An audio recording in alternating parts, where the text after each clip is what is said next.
Boa noite. Meu grupo vai apresentar agora o caso clínico de fisioterapia cardiovascular. E ele é formado por mim, Samara, a Gabriela Raposo, o Vinícius Silva e a Isabela Zanoni.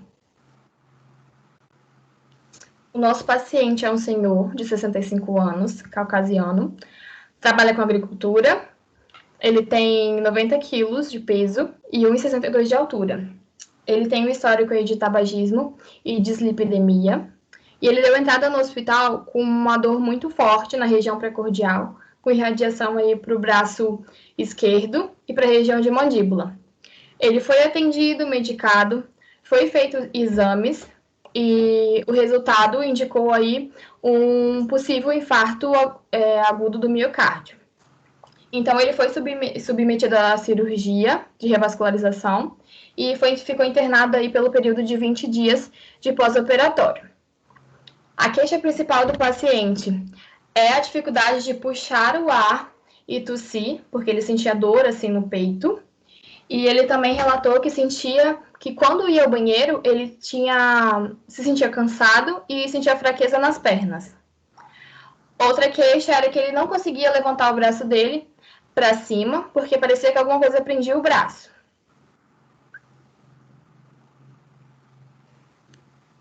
A avaliação física, ele apresentou aí um edema bilateral nas pernas, ele apresentou grau 3 de força nos membros inferiores e grau 4 nos membros superiores. Ele também apresentou aí uma cicatriz na região do externo e na região posterior da coxa direita. Teve uma circunferência aí de 110 centímetros abdominal. E também uma hipomobilidade articular no joelho direito e em ambos ombros. Também teve aí uma baixa expansibilidade torácica, a ausculta cardíaca normal e uma alteração na ausculta pulmonar, que foi murmúrios vesiculares diminuídos em base de ambos hemitórax, com estertores bolhosos em ápice de pulmão direito. E ao exame complementar, teve aí um resultado com uma opacidade em ápice do pulmão direito no raio-x.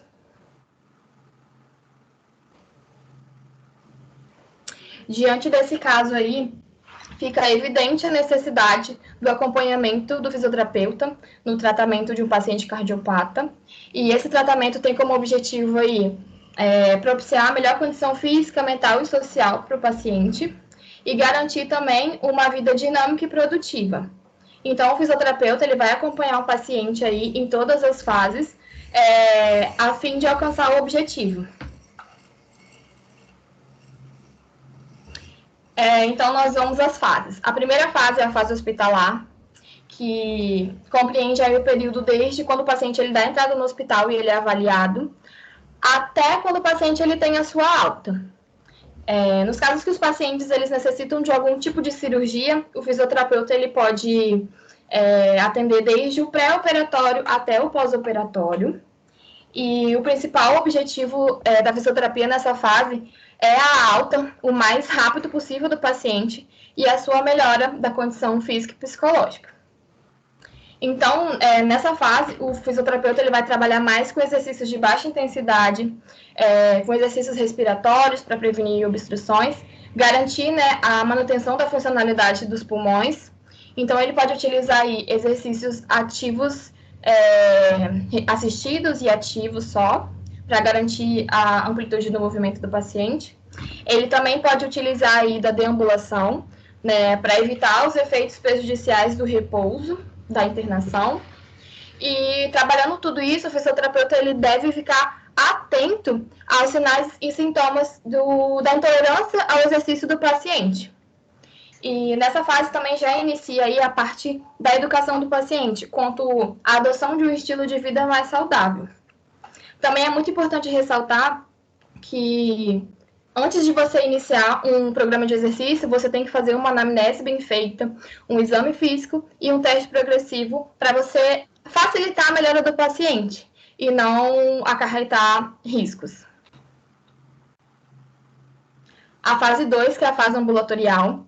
Essa fase aí é o primeiro contato do fisioterapeuta com o paciente fora do ambiente hospitalar, fora da internação, E essa fase geralmente tem um período de 3 a 6 meses, mas ele pode se estender dependendo do caso do paciente e da evolução do paciente também. Então, nessa fase, o fisioterapeuta ele já vai trabalhar com uma linha de tratamento mais individual e ele vai relacionar aí a intensidade, a duração, a frequência, a modalidade de treinamento, ao caso clínico do paciente e também a capacidade dele. Então, nessa fase, o fisioterapeuta ele vai trabalhar para melhorar a função cardiovascular do paciente, melhorar a capacidade física, manter a flexibilidade do paciente e continua também o trabalho de educação em relação à adoção do hábito de praticar exercícios regulares e também na adoção de um estilo de vida mais saudável. E também, assim, só lembrando uma coisa, que o fisioterapeuta ele tem que ter em posse instrumentos para acompanhamento de alguns sinais que são importantes, como a frequência cardíaca, a saturação de oxigênio e a pressão arterial também.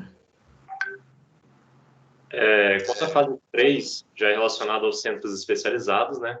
É relacionado aos pacientes liberados da fase 2, mas pode ser iniciado em qualquer momento da doença, qualquer etapa, né?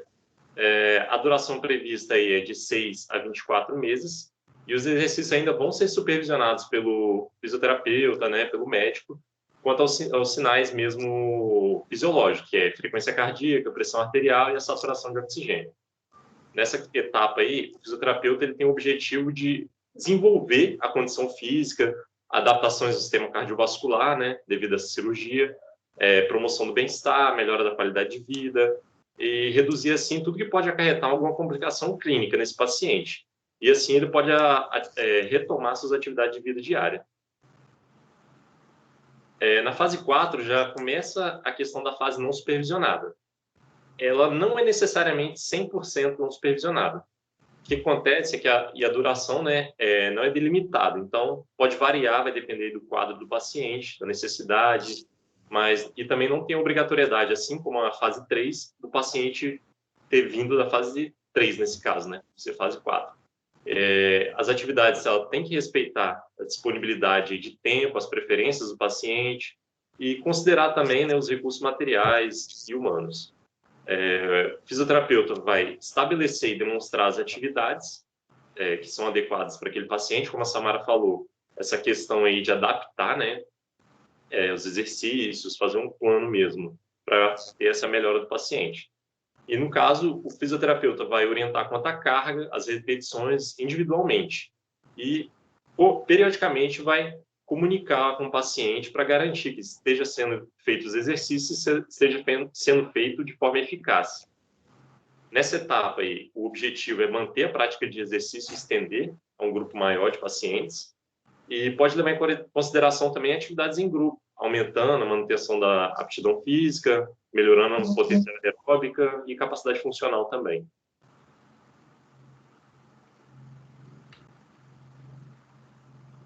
Sobre a questão 2, a possível fase da reabilitação cardiovascular que o paciente se encontra, ele se encontra na fase 1 da reabilitação cardiovascular, e porque a fisioterapia cardiovascular, no caso, já foi solicitada lá no leito hospitalar. Bom, os objetivos do fisioterapeuta diante deste caso é aumentar a capacidade cardiorrespiratória, que vai acontecer de acordo com a resposta fisiológica do paciente com o tratamento, o aumento da expansibilidade torácica, que é trabalhar aquela questão que ele relatou sobre sentir dor no peito, ao respirar, ao tossir, ganho de amplitude de movimento e ganho de força muscular. Nós vamos trabalhar aí para trazer a funcionalidade mesmo de todos os grupos musculares, trabalhar cada grupo muscular para que o paciente não perca a amplitude de movimento, trabalhar aquele relator que não consegue levantar os membros superiores, não consegue levantar o braço. Então, a gente vai estar trabalhando aí para estar ganhando essa amplitude de movimento. Liberação do tecido cicatricial, relatado que ele tem uma cicatriz na região do externo e na região da perna, do membro inferior. Então, provavelmente, aí na cirurgia, podem, o que o caso explica, o que dá para entender como fisioterapia, o que o caso explica, ele tirou uma veia da perna para colocar no coração, então por isso a cicatriz nos membros inferiores. Então trabalhar para estar liberando esse tecido cicatricial, trabalhar a redução do edema, tanto nos membros inferiores como nos membros superiores. O ganho da mobilidade articular do joelho, a gente vai estar trabalhando também ali no ganho da força e da amplitude de movimento, já que relatou a impossibilidade da articulação do joelho. E minha evolução da marcha também, já que ele vai estar ali um período no hospital, no pós-operatório. Então, é trabalhar a evolução da marcha para que ela não fique prejudicada com esse período de repouso. Ali na conduta fisioterapêutica, então o fisioterapeuta, ele, como o Vinícius relatou na fase 1, que vai estar trabalhando exercícios de baixa intensidade, ele pode estar dando uma caminhada da maca até a cadeira dentro do quarto. O fisioterapeuta pode solicitar, aí, dependendo da capacidade do paciente, que ele dê uma volta ali na ala hospitalar, o que for de acordo mesmo com a capacidade do paciente. A capacidade respiratória, como eu disse, vai estar sendo evoluída de acordo com a resposta fisiológica e adaptativa do organismo do paciente em relação à progressão da evolução do tratamento. Então, o fisioterapeuta vai estar trabalhando e ganhando essa capacidade aos poucos. Os exercícios respiratórios é de grande importância para ajudar promover o paciente o relaxamento e a expansão torácica, visando estar melhorando ali a dor que ele relata, né? Para isso, o fisioterapeuta pode trabalhar alguns exercícios, como um deles é o fisioterapeuta pôr a mão posicionado nas costelas inferiores do paciente e solicitar que ele inspire o ar pelo nariz, sentindo o movimento ali do diafragma por uns 20 a 30 segundos e pedindo para que ele expire pela boca, sempre expirando pelo nariz e expirando pela boca. Um outro exercício é que o fisioterapeuta solicita que o paciente respire profundamente e lentamente, inspirando, como eu disse, pelo nariz e soltando pela boca durante umas 3, 4 vezes. E repetir os passos, né? Alternando e finalizando com um tufo. Então, ele vai inspirar o ar e expulsar com força, como se ele fosse embaçar um vidro de espelho. Então, que ele faça esse exercício e o fisioterapeuta tenha a capacidade de analisar os resultados.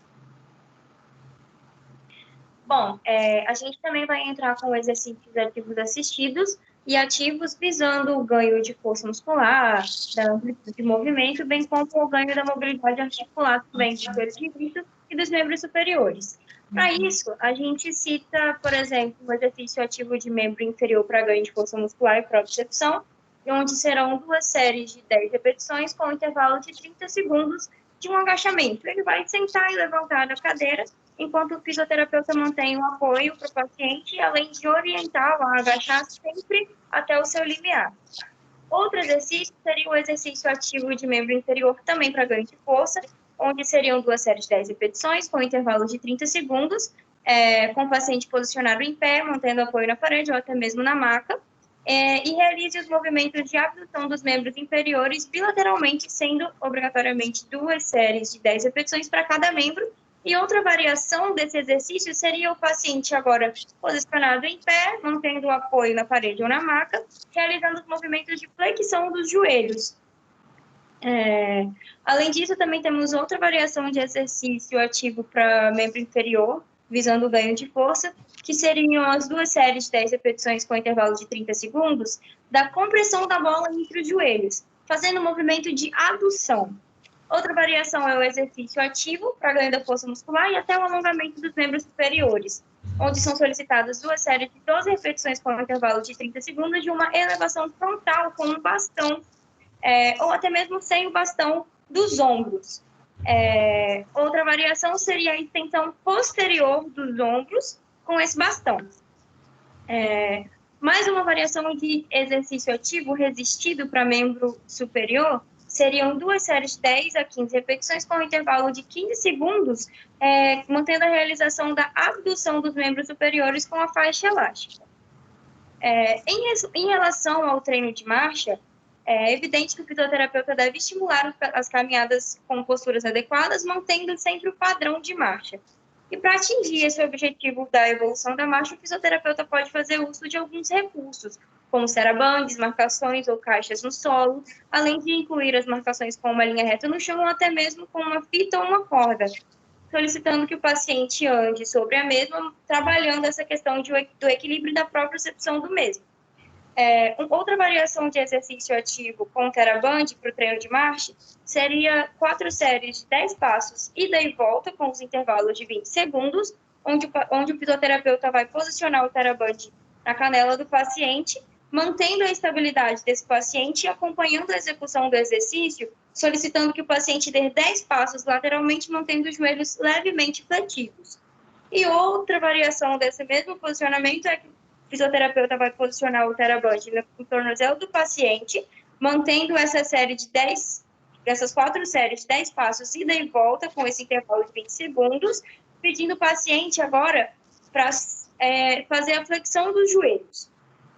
E, por fim, um exercício ativo para ganho de equilíbrio e propriocepção, que seriam as 4 séries de 10 passos, ida e volta, com intervalo de 20 segundos, onde o fisioterapeuta vai esticar uma corda do chão ou até mesmo uma fita, solicitando que o paciente ande sobre a mesma, mantendo o equilíbrio e o olhar fixo para frente. Para a termoterapia, a gente pode utilizar compressas quentes, visando a redução do edema nos membros superiores e inferiores, e essas compressas podem ser de gel, bolsas ou toalhas, com dosimetria variando de 20 a 30 minutos. E como a Gabi falou do ganho de mobilidade articular, podemos entrar com exercícios da terapia manual de Maitland ou Mulligan, para ganho da mobilidade articular do joelho direito e dos membros superiores. E para a liberação do tecido cicatricial, a gente entra com uma terapia manual, para estar fazendo a liberação daquele local ali, onde ele fez a cirurgia. E é basicamente isso. Boa noite.